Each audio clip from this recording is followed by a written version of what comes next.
4 দফা থেকে সরে এসে 1 দফা দাবিতে সোমবার ঢাকা বিশ্ববিদ্যালয়ের গণগ্রন্থাগারের সামনে বিকেল 3টা থেকে জড়ো হতে থাকেন শিক্ষার্থীরা। সেখান থেকে জোট বেঁধে মধুর ক্যান্টিন হয়ে বিশ্ববিদ্যালয়ের বিভিন্ন হল ঘুরে মিছিল আসে শাহবাগে।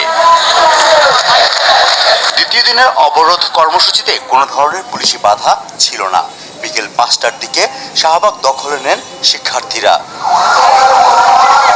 শাহবাগ থেকে মিছিল নিয়ে মৎস্য ভবন, বাংলা মোটর, কাউরান বাজার অবরোধ করে শিক্ষার্থীরা। রাজধানীর সায়েন্স ল্যাব মোড়, নীলক্ষেত, গুলিস্তান, পল্টনও অবরোধ করে রাখে।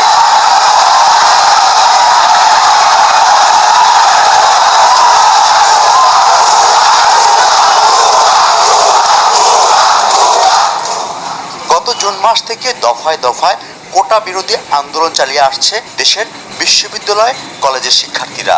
কোটা আন্দোলন নিয়ে মন্ত্রীদের বক্তব্যের প্রতিবাদ জানান তারা।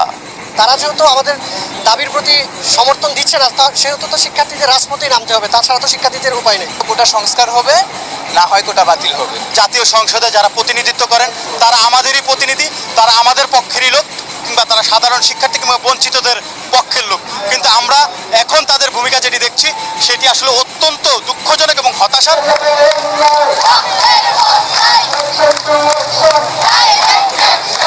সরকারি চাকরিতে প্রবেশে বাধা নিয়ে বারবার নয়, এবারই স্থায়ী সমাধানে আসতে চান বৈষম্য বিরোধী আন্দোলনকারীরা। 2018 সালে কোটা বাতিল করলো কেন? অবশ্যই যৌক্তিকতা আছে। যৌক্তিকতা তো আমরা ছাত্ররা নির্ধারণ করবো যে কোনটা যৌক্তিকতা আছে, কোনটা যৌক্তিকতা নেই। 56% কোটা, প্রাইমারি শিক্ষক নিয়োগে 90%-এর উপরে কোটা, এটা মেধা তো যাচাই হয় না। আপনি যখনই কোনো একটা আন্দোলন করতে যাবেন, আপনাকে পথভ্রষ্ট করার জন্য বিভিন্ন জনে বিভিন্ন কথা বলবে।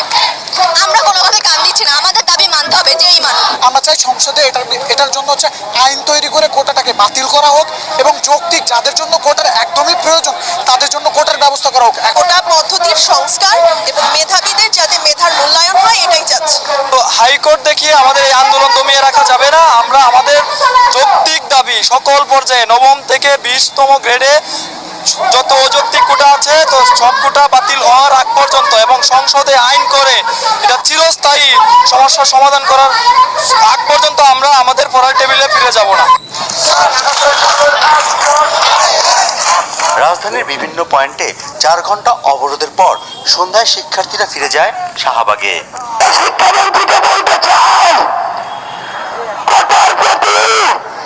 আপনারা তো